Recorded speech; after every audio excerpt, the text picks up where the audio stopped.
presenting the undefeated, undisputed heavyweight podcast of the world, the Big Play Reflog Show. Okay, do you need medical attention? Yeah. What is wrong? I don't know. I know damn well. Attack by Chuck. He's to the 10. He's the front to the 5. He dips outside. He's doing it. Touchdown.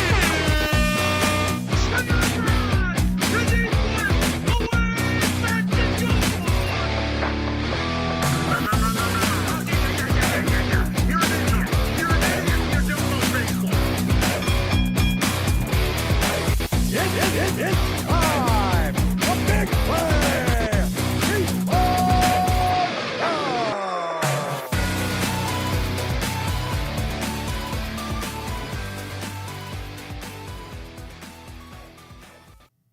Welcome to the Big Play Reflog Show. I'm Gabriella Cruz, joined by the one and only Chris McNeil, aka Reflog himself. Am I allowed to say your government name, Nick or Chris? By the way, No, just as long as Mike Clevenger's not listening. yeah, because Happy 4th of July to everybody Yeah, here. happy It's the 4th. 4th of July show, right? Nick's in the producer chair today. We are going straight bare bones, boys and girls. This is crazy. Buckle in. I'm producing. I have no idea what I'm doing, but I think the show is off. It's definitely on. I see lights. The computer's on, so Yeah, we're doing it. rolling. Yeah. Yeah, so Chris, ever since that Clevenger exchange, I've like subconsciously thought we're not allowed to refer to you to by your full name. Did I just make that up though? It's probably safer. You know, my mom was complaining the other day because the way that whole thing unfolded, he put out there on Twitter, if anybody knows Reflog's government name, I will give you a pair of my cleats signed. And the first person to out me and say my full government name was my mother, of course, followed by about 5 million people from Northeast Ohio. So he underestimated the willingness of the audience to go ahead and throw me under the bus. But my mom was complaining that she never did get those cleats from Clevenger. So Huh. That he's is not so a man of his word. Go figure. And the hold up on is part of the deal. That's funny. Bummer. Well, we got a little bit of a lineup today, even though we're rearranged. We will have our Labatt featured interview here shortly. We're going to talk Cavs with Ben Stinar. We'll do a little fill in the blank, and then we'll get to this week's games and bets. We'll break down all of the Cleveland sports headlines and odds. As always, it's presented by Tipico. Use promo code REFLOG to get $200 on us when you deposit $50 using the app. And then we'll finish it up with, I've got two truths and a lie for you guys today. So Oh, look at that. Hopefully, we'll see how that goes. I don't know if We'll see if we get to that point. Nick, you're It's been a decked out in while. the- I'm kind of excited about having that one back. I was dominating in that particular. Yeah, I I know. think- I'm excited that we have that. I back. think you might Yeah. dominate the one today. This We'll is a see. good week for Right. it too. Feels like there's not a ton going on. We need a good two truths and a lie in our Yes. lives here, Gab. Yeah. Love And it. so I couldn't help but notice, Nick, you are decked out in Guardians gear today. I'm decked out. Going to the game tonight. Obviously, as we're live, I'll be at the stadium. But that's okay. Movie magic. Could be in two places at once. I'm excited. Yeah, I look like a walking Guardians billboard. All right. What are but you yeah, going to I'm have at the ballpark, like food-wise? Anything? I don't know. I know it's Dollar Dog, but God, some of those other man, if I get a crab rangoon nacho, I was going to ask if you were going to look go out. try it out. Yeah. Yeah, All right. I've had it what? once before. I've already had it, Gab. Yeah. Okay. Is that's a right. thing? Now tell You me. didn't when, know when did that? this become a thing? No. Just no. this year, it's new. Yeah. Those Oh. nachos. There's a few others. Yeah, I got a ton of press. Yeah, like all the new food options, but the one that definitely got the most press, I feel like, was the crab rangoon nachos. So the first game that I went to, which was like early on in the year, I was bundled. Mm-hmm. It was chilly. I definitely had to make it happen, and it lived up to the hype. It was really good. So that's the thing. Like, even though it's Dollar Dogs, and I get that's the deal, that's the theme, everybody's there to eat some hot dogs. It's just like knowing that that's also in the stadium. Like, Yeah. I'm just tempted. Like, I got to do it. Listen, the dollar dogs are cheap enough. You can go both. True, true. know? Get it. Little pick your poison, if you will. Do you know if I think the slider dog is still at the ballpark? Chris, have you ever tried that? No. Now we've done the Happy Dog, the one with the Fruit Loops on it. That's yeah. That's what they call it at the ballpark. They call it the Oh, okay. slider Slider dog dog. at the ballpark. Yeah, what do you think of that one? So my daughter had it several years ago, and I've got some really cute pictures of her, by the way, eating that hot dog. It was really a fun time, but no, it's disgusting. I cannot eat a hot dog like that. My daughter loved it because she was Really? like 4, but yeah, I no, give me just a straight up hot dog, especially like Dollar Dog Night. That's perfect. Just give it to me with a little bit of stadium mustard. Maybe you throw some onions on there, but that right there is a perfect July 4th weekend type of meal right there. Chris, your clip from last week was making waves as we're talking July 4th, talking dogs, about not putting ketchup on a hot dog. That actually unironically was tossed into one of my group chats with my friends because I have a buddy that absolutely despises ketchup. Now, he hates it on anything. God bless that So man. so he was like, Nick, he's like, your guy knows what he's talking about, and like linked me that clip of you talking about the hot dog and the ketchup. No ketchup on Yeah, hot you dog. cannot put ketchup on a hot dog. You can put it on a burger. You cannot put it on a hot dog. You're a communist if you do that, I swear. What do you feel about in conjunction with multiple other condiments? Right, see, like ketchup on one I've side, heard this relish on a side. I've heard this argument, and if you're really making a gourmet dog and you're kind of making it as part of, several condiments on top of it, then I could see it. But no, if you're just going straight ketchup on a dog, I'm sorry, you're a communist. You're red. This is July 4th weekend. Get the hell out of it. No, you can't I do actually that. agree with that. I kind of like to put everything possible on my hot dog. We were talking sides last week, Gab. We didn't get the answer from you, I feel like. What's your like go-to BBQ side? I know last week, another clip that made waves was Chris saying that he doesn't like potato salad. And that actually got brought up we had a meeting with Labatt, Chris. I do think potato salad's kind And of obviously, we have some news to announce on the show coming soon. But in our meeting with Labatt, they were kind of throwing some shade at you in that meeting, man. Like some of the execs over at Labatt were like, "What kind of square is this guy? He doesn't like potato salad?" I was like, "I don't either." I stood up Come for back you. with what kind of square likes potato salad? Yeah, Come on. exactly. I had your back, dude. I Thank you. Yeah. That's funny. I went to bat for you. I like a pasta salad. Okay. You know what I mean? Yeah. A good pasta salad I can roll with. Those but are there's, good. I mean, potato salad. I don't know. I've grown up on potato salad. My grandma makes potato salad. Like I just too much potato salad. It's always left over. It goes bad easily. No, thank you. I'm And passing up. that was my argument when I was standing up for you, Chris. I was like, he said it's the worst side, and I'm like, you got to think of it like this, like. What's the thing that people least go after? It's the potato salad. No, there's never a line of people waiting to get the potato salad. think Like anytime mac and cheese, yes. Fries for sure. Baked beans, oftentimes. Corn, probably. Any item that Find your the main man. base is mayonnaise. Nope. That's why I don't Thank get you. coleslaw, people. I know there's a variation of coleslaw, by the way, but if it's that mayo, like who decided? Someone was like, I Yeah. think we should take lettuce and mayo and Hey. just that's gonna be the thing. Who was the first guy to do it? I'm like, no, No, doesn't he do was it for me. sick. What about They had too many 4th of July So, brews. you mentioned coleslaw. I'm not gonna let this slide. So are you like all the way out on coleslaw, I- or is it just certain like? I've grown up a little bit. Okay. I would never same way. I would never choose it, but like that's something I would put on something else. By itself, I would Yeah. never be like, you know what I'm thinking about? Coleslaw. How about a slaw dog? You do Yeah, slaw dog? yeah. Something like that. Or if it's on a sandwich, like on a oftentimes. sandwich, Like, on a hot dog, for sure. But I kind of think it's weird how it can be. It's just its own little side. I'm like, well, you gotta literally dump that on something, or else that's illegal just to eat it by itself. So you were saying, so you will not do the mayonnaise slaw by itself. Will you do the vinegar based slaw? Different ball game there. Okay. Absolutely. yeah. No, not a fan of the mayonnaise. I'm not either. Yeah, it's a I mean, I weird- like mayonnaise like on a burger, but just like But a do little you? bit, like a little bit. Like that's the thing. Yeah, exactly. Do I? Because yeah, you really just put a little bit on. You know, and they make sandwiches for us at work, and it'll be like a turkey sandwich with mayonnaise. It's like, just give us the mustard, dude. Like, no one wants this. A BLT though, mayonnaise is good on a BLT. That's That the one might be place. the only food we can think of where it is appropriate. All right. Well, Ben Stinar is hopping on momentarily. Been going back and forth with him via the text. Chris, Does he have a hot take on potato salad? Because I should- need to we know. really With should. all the Cavs action know that's what? out there, we've made a lot of news, but what I need to know is his take on potato salad at a cookout. Let's bring him in. Here we go. It's Ben Stinar.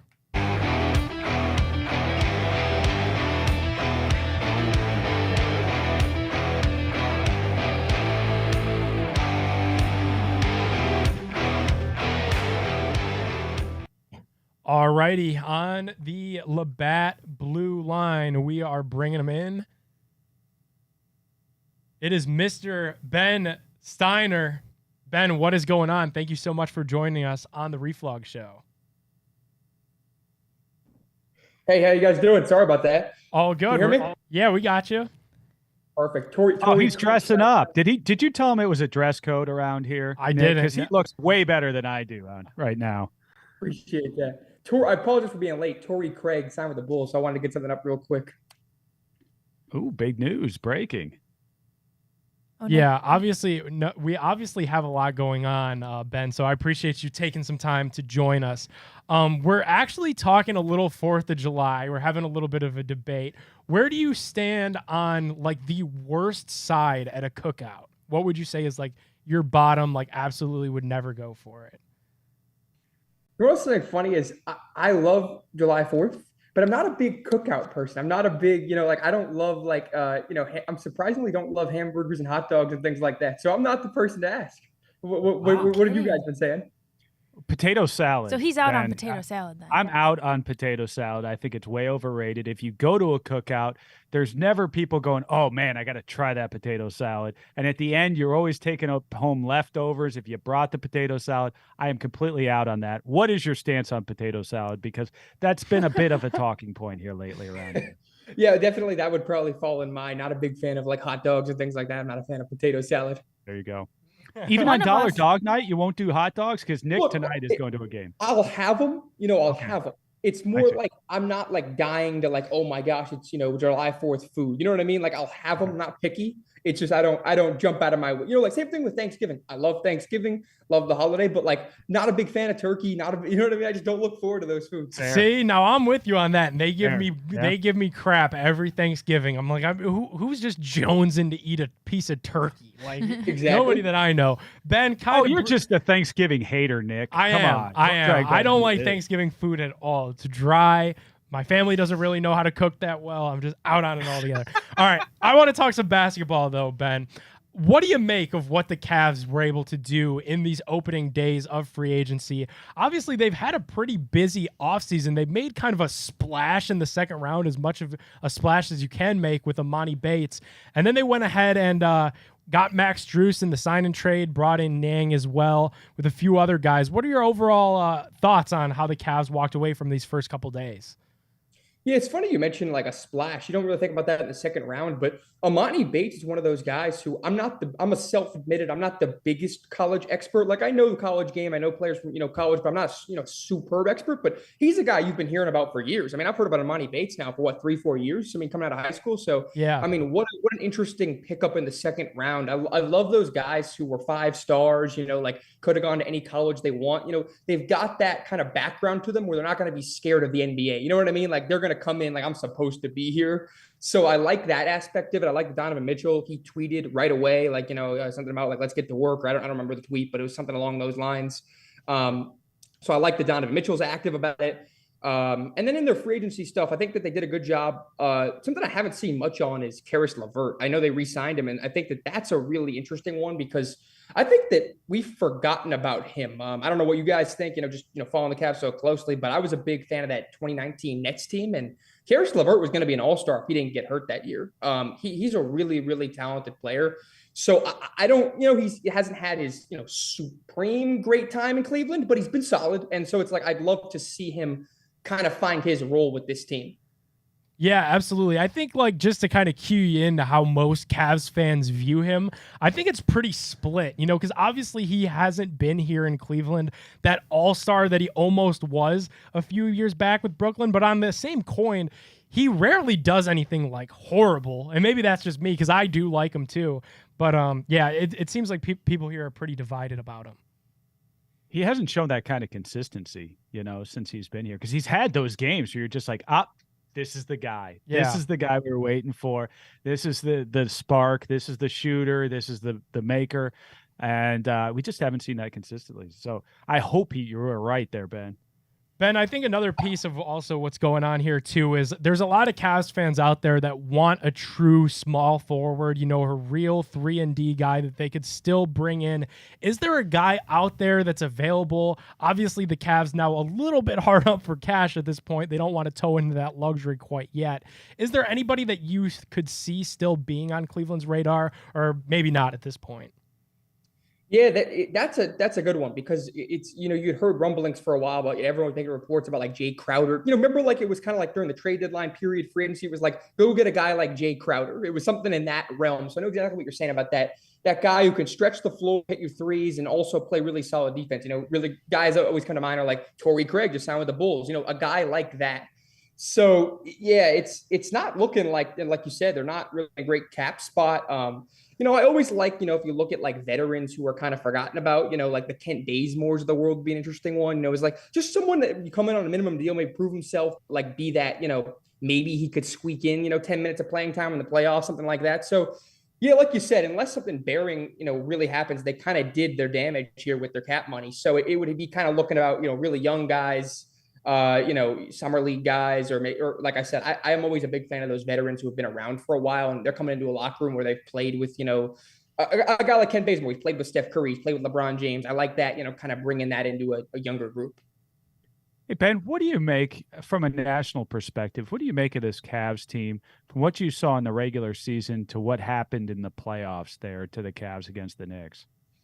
That is an A+ question because I admit I didn't watch all 82 Cavs games, but I was familiar with what was going on in Cleveland very well. Like I followed them pretty closely. And during the regular season, I had some tweets, if you go back in like April or March, where I was saying Donovan Mitchell should be in the MVP discussion. And everyone was like, you're crazy. But I was like, no, look at his numbers. I mean, they're right up there with these guys. I mean, I love Donovan Mitchell. I was like, this team might go to the Eastern Conference Finals. So I was really, really let down in the playoffs. I mean, I was really let down. Maybe I didn't follow them enough to see maybe there was something of flaws that I was missing that the Knicks were able to kind of squeak there, but it just seemed fluky. It just seemed like really weird. They didn't bring any kind of energy. Like you don't lose in 5 games to the Knicks are not the old Knicks, but I mean, they're not like this juggernaut team. I mean, you don't lose in 5 games to the Knicks without something just going so flat. So I love that question because out of all the teams, I was actually really disappointed in them. There's not a lot of teams I was like I could be like, I'm disappointed in them, but I really like them in the regular season. Based Ben, on that, Ben, how do you think you could predict? I feel that take. Yeah.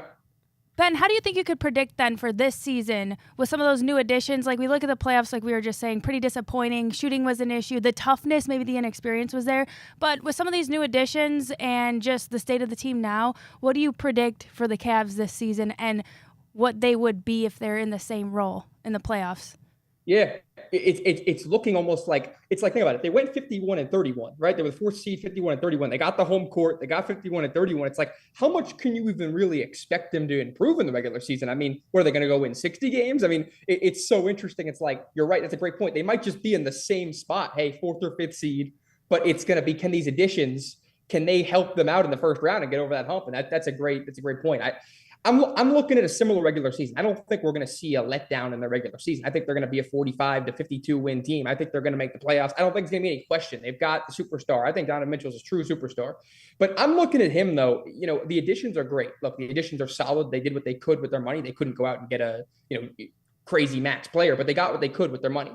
And so I'm looking at Donovan Mitchell. Hey, you're, 26, 27 now. So it's time to take that next step, like challenge him of like, hey, like you go, the superstar gets the blame when they do bad and he gets the credit when they do well. So, let's see you make the Eastern Conference Finals. You had some really good teams with the Jazz. You had a really good team with the Cavs, but you have, I believe I'm saying that correctly. They have not been out of the second round in the Jazz or, Cleveland was only 1 year, but I don't think he was out of the second round with Cleveland with the Utah. So I want to see him make the conference finals. I think that's on Donovan Mitchell squarely. Wow.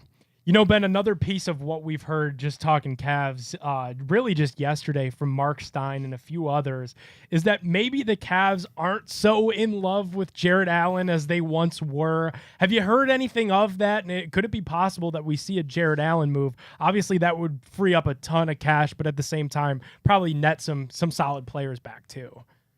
Yeah, Mark Stein's a very accurate, long-time reporter. So when he says something, you got to trust it. It's not just rumblings, but it's like it's a real thing when he says it. But I hear that, and I'm not really moved by it. Like I don't Okay. say, "Oh, they're going to go trade." Now I'm not sourced on that situation in any way. But I don't hear that and think, "Oh, they're going to move him." I just think like, what are you going to do? What are you going to get as a replacement for Jared Allen? You're not looking for draft picks. You're trying to win. And it's like Jared Allen is the best young, quote unquote young center. Him, Ayton, those kind of guys are kind of the best young centers in the league. Which I'm talking like true center. Like even Jokic, who's a true center, but like Jokic can stretch the floor. Jared Allen doesn't shoot threes and all that. So I'm talking true back to the basket center who can block shots and just kind of plays your supporting role. Who is out there that you're going to replace him with? So I don't know what they get in return for him. And I guess you guys would know more on the Mobley situation. Could Mobley move into that role? Could they move Allen for a wing and then Mobley becomes that guy? I don't know. That's the only thing I could think of. But if you're looking for a true center, there's nothing out there other than Jared Allen. Yeah, and I think that's kind of the point that the Cavs are probably at, because I don't know that they feel confident in just Mobley's sheer size of, being able to be that 5.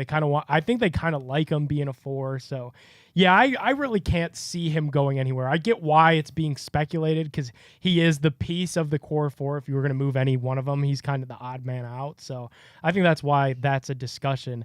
One last thing, kind of looking around the league for me. I know Gab and Chris might have other stuff. I know one of the guys that you were clued in on was D'Angelo Russell, obviously one of our Buckeye alums here. Talk to me a little bit about what the Lakers have done in this free agency, because to me, I feel like they are the team that's the most improved. They went out there and they got a bunch of experienced guys. They didn't have much returning on their roster to begin with, but I really like what the Lakers did. Am I crazy for thinking that? No, not at all. They're my pick to win the championship. I really believe that. I think that look, they were the 13th seed in the Western Conference when they made the trade to get D'Lo, Malik, Vanderbilt, and all those guys. Yeah. And they make the Western Conference Finals. I don't care if they got swept. I don't care if they lost in 3 games. They made the Western Conference Finals after being the 13th seed in the regular season. I consider that an A-plus year. We were just talking about how the Cavs were this, miraculous team in the regular season, but couldn't even do anything in the playoffs. And you look at the Lakers, and they really turned it up. And it wasn't like they beat, some team that shouldn't have been there. They beat the Memphis Grizzlies, who were the 2nd seed, and had Ja Morant.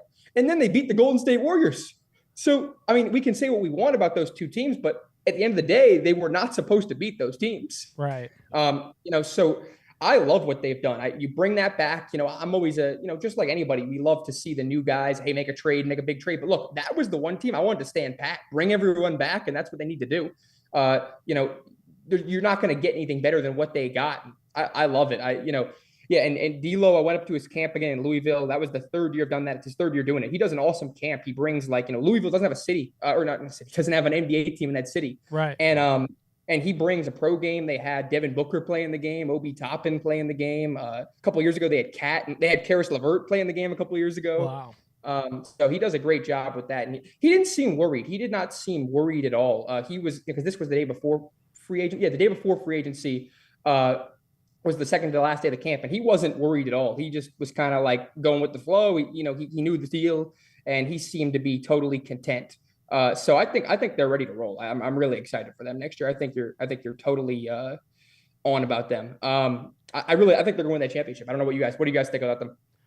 I think we're all a little biased in our own ways, just because of LeBron, obviously being from Cleveland, like me, definitely just really pull for him everywhere that he goes. So yeah, I think they're going to be good. And I just like what they did. I agree with you. I think bring back D'Lo was smart, but then also going out and getting like Gabe Vincent, some of those other pieces, just made sense.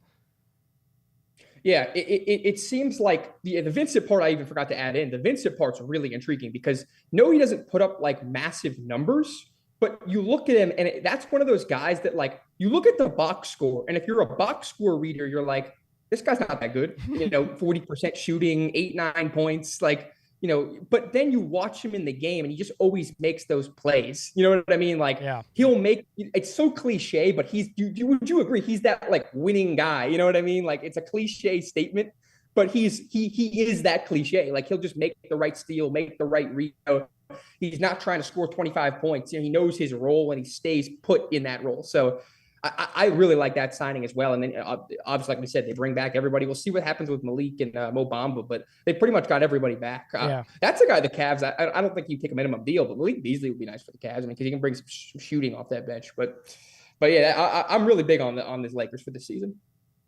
So is it going to be Dame time in Miami? Ooh, that's a good one. This is the question with it. Do you appease to a guy who has been A+ for your organization, or do you look for the best deal? And that's the problem I think that's going to happen. It's like Miami can give you something, but they can't give you everything. And so you're not going to get Bam. You're not going to get a replacement for Dame. You're not even going to get great draft picks. So it's really, you got to put a lot into Tyler Hero stock, which I don't have a problem with Tyler Hero, but is that a good, return for Dame? I don't think so. So I think it's got to come down to the Portland Trailblazers got to make a decision. Do we make the best decision for us, or do we make the best decision for Dame? And we know what the best decision for Dame is. I mean, Miami would be unbelievable with Dame. I mean, Dame, Jimmy Butler. I mean, does Dame not fit in better to Miami? A loyal guy, a hardworking guy, just puts up massive numbers with ease. He would be great. I mean, him and Jimmy Butler would coexist so well because they just want to win at this stage of their career. So I don't think there'd be any kind of issue over who's the man, who's taking the shot. It would just be like, let's play and let's win. So it's going to be really, what does Portland do here? I don't know. That's the thing. If he goes to Miami, they made a move to be classy and help their guy out. But if he goes somewhere else, they went with the best choice for them. And how can you knock them for that? Yeah. And the balance in the East. It's just amazing right now. What's going on? Of course, that's the NBA, though. These compelling storylines. Are there any other storylines that are out there that you've been following that you're really going to be hot on here in the next couple of months? Yeah, that's a good way to put it. It's really just becoming like a reality show in a good way, because it keeps us interested. I mean, I always see the numbers of people interested in NBA is more in the summer than it is in the actual season a lot of the time. Maybe not the February when I'm watching these games and I'm like tweeting about it, and it's like it's not getting much engagement. But you get in the off season, you start tweeting about trade requests, it goes huge. It's crazy, and I can't say if that's good for the long run of the league, but right now it's great. I don't know if that's that good 10 years from now to keep going like this. I don't know. But right now it's great that it's turned into this year-round thing and reality show. And to go up the storyline thing, I think the Dame one, obviously, that's going to be one of the, the massive one that implicates the league the most. But I think the Harden situation is a fascinating one because you look at, okay, so there's a lot of moving parts. One is Daryl Morey and him are close, like that's the Houston guy. So Morey's going to try to do right by him, whatever the case may be. Okay, like I don't know that for a fact, but I'm saying like I don't think he'd dump him off to somewhere he didn't want to go. And then you add in, okay, so let's say Harden doesn't stay on Philly. What happens to Embiid? I think that's like the next one. Is like that's the next domino. Is like, okay, Embiid, yeah, he's running out of he's in that kind of category where if you're not winning, you're kind of going to be pushed to the side. So what happens if they move Harden and they don't get a superstar back? Jeez. And that's the league MVP that we're talking about. Yeah. That's crazy. Ben, thank you so much for joining us. Plug all your stuff. Where could people go check you out and follow along with what you're doing? Because we really appreciated the insight. Yeah, it's great. You can follow me on Twitter. I'm at Ben Stinar. I love to tweet my takes on the NBA there, and I really appreciate it. I come on. I love talking to you guys anytime. I love the setup you guys got. This is really cool. I like how I like how you've got the mic and the little DJ studio there, and you've got the cool brick wall. Like it's a cool looking setup. I really like it. It's actually really neat. It's like the perfect podcast sometime setup. Ben, you got to jump on your private jet and you got to fly to our studio here. We have Burke Lakefront Airport, which is right by Lake Erie up there in northern Ohio, and that's where our actual studio's at. So if you ever make it to Cleveland, you are more than invited to come by our studio. We open it back in January, and it's ready to go up there. So, and always an open invite to you. I'd love to. It's great to meet you guys. This is really cool. Yeah, for sure. I've never been to Cleveland. Never been to Ohio, actually. I went to school at IU, but never been to Ohio. Wow, that's amazing. We'll have to get you up here for a Cavs game, Ben. Yeah. Cavs game and some potato salad. Yeah, that was good. Maybe a hot dog, too. Thanks so much for joining us. All right. Have a happy holiday tomorrow, guys. You too. You Thanks, too. Ben. Ben Stinar, ladies and gentlemen. That was a good one. Yeah, I always love, the NBA, like he was saying, is so intriguing in the offseason. And it is. It's just, storyline after storyline. It's a reality show, and that's really where he lives. And you can just play off these rumors and what's going on. And all these players have so much power. I think that's what makes it so interesting and so intriguing. Yeah, definitely. And obviously the Cavs did some work, so we will get into that and we'll talk some baseball as well. Let's do some fill in the blank.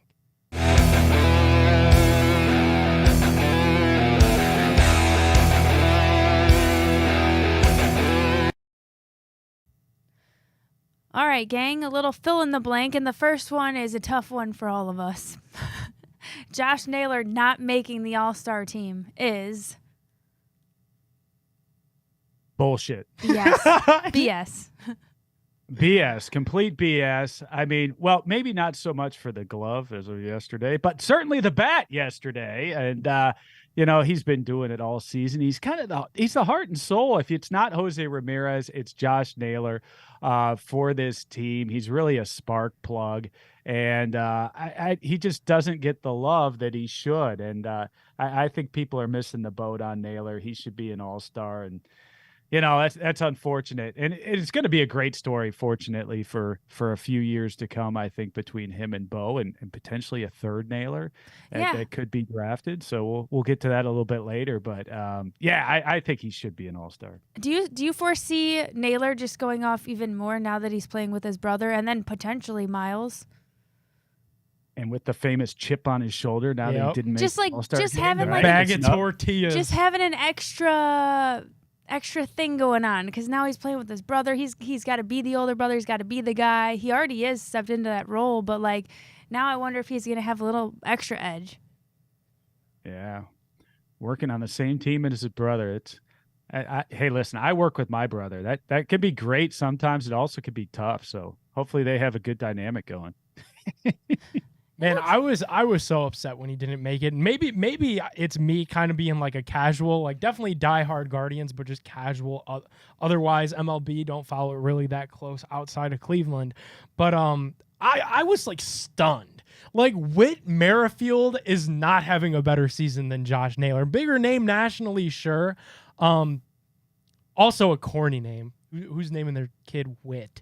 But man, I was absolutely irate, to be honest with you, because when you look at the stats that are out there, I mean, Naylor hasn't beaten literally every single category. I get Vlad, they probably gave him the nod over the 2 extra home runs, but I was shocked, and then the shock look turned at that into stack the up. mad. I know Vlad's the name there. I mean, certainly resonates a lot more with his father and everything else. But I mean, his batting average 274 versus Naylor's 301. Sure, he's got 12 dongs, but so Naylor's got 10. It's both double digits. I mean, Naylor's got 60 RBI. Vlad's got 50. 8 more. Yeah, OPS 815 for Naylor, 792 for Vlad. So I don't know. I know he's a bigger name, but come on. I think Naylor needs more respect nationally, and he'll get it eventually. Just keep grinding. Yeah. And I think it's just one of those things, too, where if Josh Naylor was a Yankee or if Josh Naylor was a Dodger, he'd be in there. But because we're in Cleveland, we just get pushed to the bottom. Yeah. Well, and we already talked about the visibility playing a role, too. Yeah, just the fan votes. Yeah. We're the potato salad at the MLB cookout. Damn it. How about the MLB All-Star event I'm most excited for? Home Run Derby forever. Always Home Run Derby. Yeah, that's a pretty good one. I got to say the same thing. I mean, it's lost a lot over the years. I'm not going to lie, but I still, come on. I have this romantic image of me as a kid. I used to make popcorn, sit down with my friends and watch the Home Run Derby back when it was good. And I still make my kids, even though they may whine and cry about it, I make them sit there and watch it with me. And I just enjoy it. Even though it's too long and it's kind of cliche, really cliche, actually, let's be honest. But, it's still midsummer, and it's a celebration of baseball, and I love it. Yeah, absolutely. I like it. It's the coolest. Who doesn't want to see a bunch of dudes just go up there and hit dingers? Jacket. I paid to download some app just to watch it last year. I remember when it was in Cleveland, Dave and I went, and it was kind of like a last minute deal where we were doing an activation, and then the guy had tickets, and Dave was like, "Do you want to go?" I'm like, "Hell yeah, I want to go." And it was crazy. We were out there literally right in right field, and home runs were just flying over our head like fireworks. It was magical. And That was a fun one too because they were going back and forth. Wasn't there a tiebreaker? Yeah, there was a tiebreaker. That was a good one. It went on like super late. So yeah, that's always good fun. Okay. We're due for a good old MLB All-Star weekend here in Cleveland. That was like the most fun that I've That was had. a really fun weekend. Blank is the coolest play in baseball. We had Jose stealing home. Yeah, we've had a lot of cool stuff. We had Jose hitting a grand slam. I'm going to go with that. I think grand slam is the coolest because it happens so not frequently. I get stealing home really doesn't either, but Yeah. the way that a grand slam just gets a crowd going, I think that's the coolest. Walk-off play. grand slam, yeah. Yeah, really. No love for the infield fly rule. Come No. on. Nothing.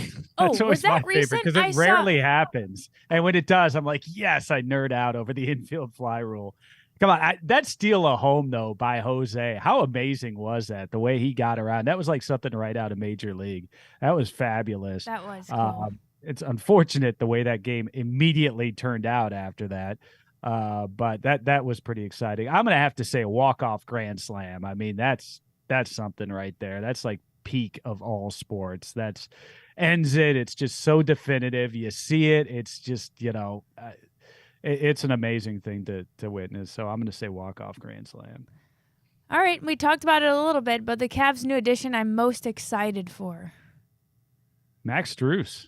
I think whenever you change somebody in your starting lineup, you add, a shooter, somebody who could stretch it a little bit. And then you start looking at these other guys on there. You say, boy, we really start to develop a bench that's pretty deep.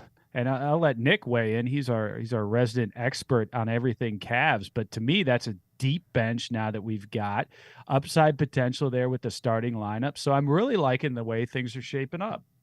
Nick, Yeah. are you going to miss Chetty? I'd agree. I think I'm going to miss Lamar Stevens way Lamar's- more than I'm going to yeah. miss Jetty. I mean, that was the OG junkyard dog. We talked about so much throughout the playoffs, then through this whole offseason, that we're missing that tough guy that comes in and whips people in shape. And he was the one that we had, and we just got rid of him. So that makes me a little bit fearful. I love Lamar Stevens on the floor, off the court. I think he brought a ton to us. I think he's going to be an absolute dog with the Spurs and that organization, Greg Popovich. I think they could really turn him out to be a super good basketball player. I'm with Chris. See, I have the fear, and I have the fear with the Jetty? Spurs the same way I do with the Patriots. A player goes from us, it's like, okay, that guy, okay, he's left. Maybe he didn't really fulfill his potential here. He goes to the Patriots, you're like, uh-oh.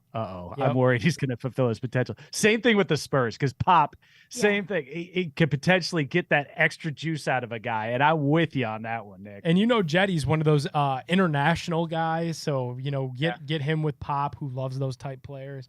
But I like Strus. I'm excited for that. Some of the other guys like Ty Jerome, Damian Jones. If you're counting on those guys, you in the playoffs especially, you got some bigger fish to fry. The thing with the Cavs, I've been kind of saying this. You don't like the depth, so you're saying something different. Than I'm liking the depth that we're starting to put I together. like it. I like Strus. I like Niang. I just think that for the Cavs, similar to the Browns and what the Browns did in free agency, if the Browns are counting on Dalvin Tomlinson or Siaki Ika to be the reason why they win the Super Bowl, they're screwed. Because it's Deshaun Watson and Kevin Stefanski that are going to be the reason why the Browns win the Super Bowl. Sure. Okay. Same way with the Cavs, it's going to be Donovan Mitchell, JB Bickerstaff, and Evan Mobley.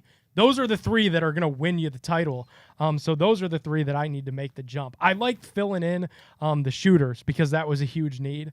But yeah, they did what they could do. They did the best they could. Like, had they not made those moves, because I saw there's people like mad about the Strus thing because they overpaid. And it was like, yeah, they did overpay a little bit, but if the Cavs didn't do it, somebody else was going to do it.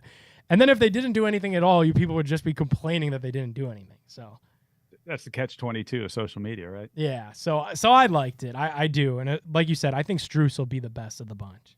So here's a pressing question I have for you, though, Nick. Okay. Is I was listening to the reporting on this from ESPN, and Woj went on, and of course he is the guy for ESPN, and there's much less people at ESPN, so he may literally be the one guy to Him and Stephen A. eventually. That's right, him and Stephen A.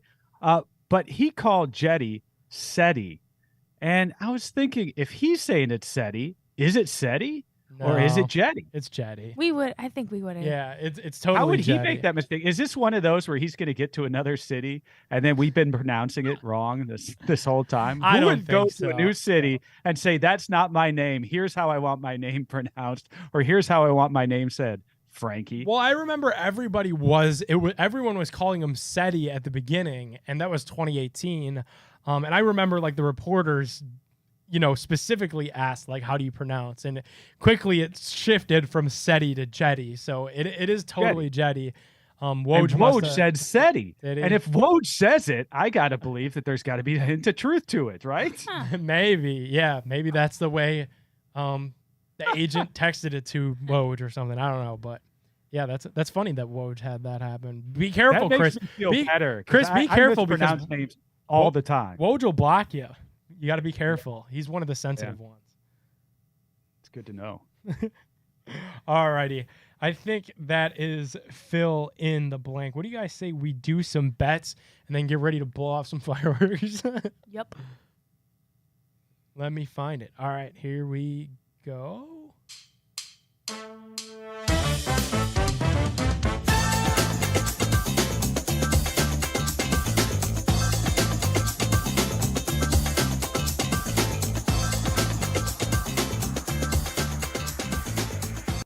Already hard cut off there. Woo! Tipico lets you bet on all the biggest sporting events all year round. MLB is in full swing. MLS, PGA, Wimbledon is here. You name it, they probably have it. You guys have heard me talk about it before. Tennis is one of the most fun sports to bet on.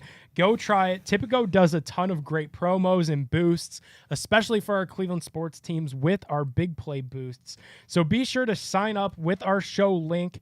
You get $200 of bets on us with a $50 deposit. Right now, you've probably seen it on Twitter. We are running a special promo. You download the app with promo code BIGPLAY. It's different than our Reflog. Promo code BIGPLAY. You deposit $50. You still get those $200 bets on us, but you see that shirt that Reflog's got on right there? That Super Cleveland Bros shirt? You can be the proud owner of that shirt for free. So download Tipico with code BIGPLAY, and we'll mail you that shirt with $200 bets on us. You got to be 21 years or older to gamble in Ohio. Gambling problem, call 1-800-GAMBLER. Guys, let's look at some bets this week.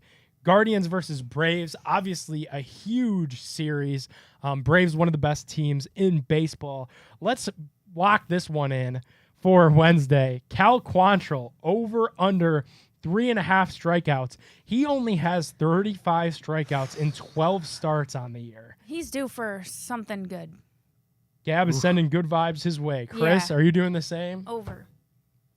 I'm going to go under on this. I'm going to be Mr. Negative today. I have not been impressed so far, so I'm going to go under 3.5. I hope I am wrong. Yeah, I would love to be wrong too. I'm pulling up the receipts here on my Tipico app because the other day we were in here with the interns and I put a parlay in and I had Cal. Same thing, over 3.5 strikeouts. I'm like, come on, that's a low number. You could get 4 strikeouts. Right. Yeah. And surely enough, it was meatball palooza and guys were just hitting batting practice. I hope he's not still injured or something. You know what I mean? It's like just, rush it back. I know he's got a good head on his shoulders. Like, he's not a head case type player to me. So I don't know. I'm hoping he's not still tweaked with anything. I'm with Reflog. I'm doing the under on him this time through. As you look at this series too, we're kind of running downhill to the All-Star game. We mentioned it before, but we just come off that series in Chicago where you take 2 or 3, you look pretty good and just barely pull it out in the last game there. And now you get a red hot Atlanta team that I think this is a big series. I mean, it's hard to say big series. We are into July now though. So this is where the games start to crank up a little bit more. Atlanta's been the hottest team in baseball, the best team in baseball, and nothing would be better than beating the Braves. You go off of the Cubs who beat us for the World Series, the Braves who beaten us for a World Series. I mean, we can correct some wrongs here in a very small way, but still, I'd love to get that mojo going. Well, Chris, even if they can't get the mojo there, I got some good news for you. How do you like a weekend series against the Royals? Royals, there you go. There you go. It was hot when we went and played out there last Yeah, week. no kidding. Let's take a peek to Sunday. It's going to be the same matchup that we just saw, and we're going to build a same game parlay for Granky. the last game before the All-Star break for the Gardos. It's Greinke versus Shane Bieber. Let's build a SGP on Tipico. Obviously, we have Guardians money line. Chris, what's another leg that you would like to sprinkle into this thing on Sunday? Guardians versus Royals. Oh boy, oh boy. What do we've got for over under on strikeouts for Bieber? I always like when you get your ace in there to go over on strikeouts. So I'd say an over on strikeouts for Bieber. And then how about we hit a home run in the game too? Oh, we're How about going we just have a crazy. home run? Yeah, a home run. Anybody, any player, one home run for the Guards. I like to see a little bit of offense. I know this team is offensively challenged at times, but I do like to see dingers. So give me dingers and give me over and strikeouts for Bieber. All right, sounds like a plan. Let's go a little national baseball. We got Saturday night baseball on Fox. Braves at Rays. Spencer Strider, who's really good, 10-2 against Taj Bradley. Chris, what were we going to say? Well, this is going to be a rebound type of series for the Braves after what happened with the Guardians the prior series, right? So they're going to need to rebound in a big way, and I think they take it to the Rays. They get a little frustration out, so I'm going to go with the Braves against the Rays. I'm going to ride with you on that. I'm going to go with the Braves too. This is obviously super hard to predict, and the odds on this is going to be super even because these are the two best records in baseball. Obviously the Rays, the class here, the AL. I hope you're right, Chris. I definitely don't like seeing the Rays stack wins, even though it was fun beating them in the playoffs last year. Just saying. I know that's what freaks me out is I love to see it, and then I'm also like, actually, I need them to lose a little bit. Yeah, yeah. All right, cool. How about this one, guys? Home Run Derby is on Monday. Not quite sure if we'll be able to bet on this yet, but let's lock in some predictions. We do have some confirmed participants. Julio Rodriguez with Seattle, Vlad, obviously in Toronto, Mookie Betts, Pete Alonso, and got a couple more that are going to be added throughout the week. You have anybody on that list that stands out to you in particular? Alonso. I wonder if there's anybody on this list who nationally really moves the needle. Maybe Vlad a little bit, but you look at these names. This isn't exactly Griffey, Bonds, and going down the list. I mean, Alonso's. I'm with Gab. I think Pete Alonso has made some noise in He's this. pretty these last trusty. few I feel like years, he's and- really solid at it. And Yeah. if he gets going, he could take it. He won in 2019 and 21. and he's got the experience. He Yeah, does it he's pretty much been every there. year. Would be a safe You guys bet. are both riding with Alonso. Probably. Yeah, because you Polar can't bear. always do like who you think has been cranking it during the season. And the reason I say that is because I'm pretty sure Jim Thome did the home run derby and recorded 0 one year. So I'm like, it's whoever's been there, is experienced, and is comfortable on that stage too. You have to take that into account. Yep, because it's different. Your pitching matters. We hear that every year. You know, the guy that throws it does to it, you, yeah. that makes a difference. So, yeah, I'm locked in with Gab. I'm going Pete Alonso. One of the most interesting quips I'd ever heard about the home run derby was Albert Bell said that he liked the home run derby because it helped him get his swing from just mashing balls, which I thought was kind of interesting. But I'll take Vlad Guerrero. I think he's going to win it. Okay, cool. Yeah, that's a Second choice. in 19, it's his time. Chris going with the Blue Jay. Guys, that is our big play bet. Gab, do you want to hit a 2 truth and a lie MLB All-Star? Yeah, I got one. All right, let's go. Do. That's it. That's Okay, it. all I right, don't know sure. where it's at. All right, guys. Jose Ramirez is the first Cleveland player to make 5 All-Star games since Kenny Lofton. Emmanuel Clase is the first Cleveland closer to make back-to-back All-Star games since Jose Mesa. Carlos Santana is the only Cleveland first baseman to make the All-Star game since 2000. Ooh, that's a hard one. All of those are super believable. Hey, did you guys see Carlos Santana's little dance the other day? Dude. How much do you love that guy? I love that guy so much. That was And, such a great clip. He's been in the league so long, and the fact I love seeing guys like that, a veteran, bring that kind of zest to the game because you're like, thanks for this is a fun sport. And like right now, he's legitimately one of the hottest hitters in baseball. He's got it. Santana's What sizzling. year is this? Yeah, and What like year is this? and- How old is Carlos Santana now? He's got to be. With like some of the stuff that has happened to him in his career post Guardians, like remember when he was it wasn't a controversy, but he was mad when he was with the Phillies because they were like gaming in the clubhouse and he broke all the TVs with like a baseball bat. Oh, okay. And that story kind of like went viral, and obviously like they kind of sputtered out, and like he wasn't really great there the same way that he was really good here. So I really like this for him that he's kind of having that career resurgence out there. He's 37 years young. I was gonna guess about that. I love Santana. One of my favorite Cleveland baseball players ever in my lifetime. What's the lie though, Chris? We got to work together on this one because the Jose won 5 All-Star appearances. My rebuttal to that would be could Kluber or Brantley have gotten 5? Ooh, Brantley's a good one. I was definitely thinking pitching because sometimes those pitchers will end up getting a couple of extras that you don't think about. Out of those 3, that was going to be my guess. Knee-jerk reaction was we got to have somebody else in there who I'm probably not even thinking. And then we about. also just had a really good closer too. I'm blanking on the guy's name. Who was the closer? Andrew Miller? No, no, guys. He like leads the organization in saves, I think. Cody Allen. Oh, yes, thank you, intern Jack. So Cody I Allen. always forget Cody Allen. Yeah, he leads Yeah. the Absolutely Guardians franchise in all-time saves. So I feel like he could have potentially made an All-Star game.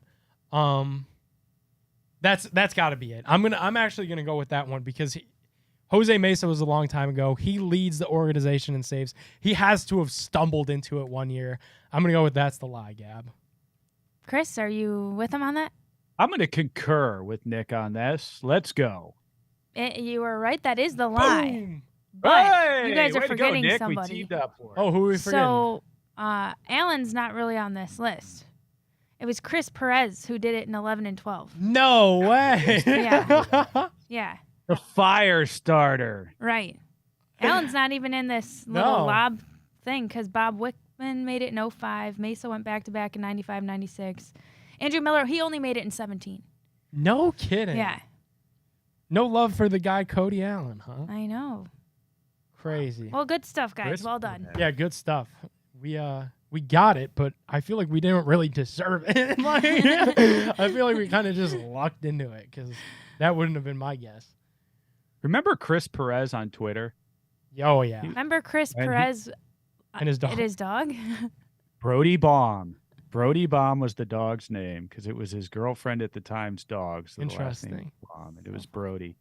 Had that weed mailed to their house. Just legendary. What a Wonder what story he's that up to was. these days. What was Twitter like that day, Chris? You remember? It was pretty wild. It was pretty wild. Well, there's a lot of speculation as to what exactly happened because, there were reports of cops at Perez's house, and everybody's like, what happened? It was like some sort of a drug bust, and then it wasn't. And then somehow the dog's involved, and then somehow it's just the girlfriend. So it was the early days of Twitter, and there were a lot of conflicting stories out there. So it was a wild day. But I remember Chris Perez would always do like the music of the day, and he'd send that out. Remember that? Yeah. Yep.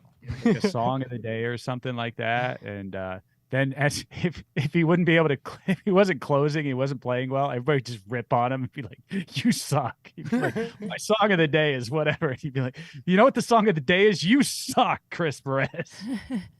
This is a rough time. Yeah. Early Twitter really was. People don't realize, like, if you weren't on Twitter like back then, like when you could edit people when you were retweeting tweets, like that was the wild, wild west back then.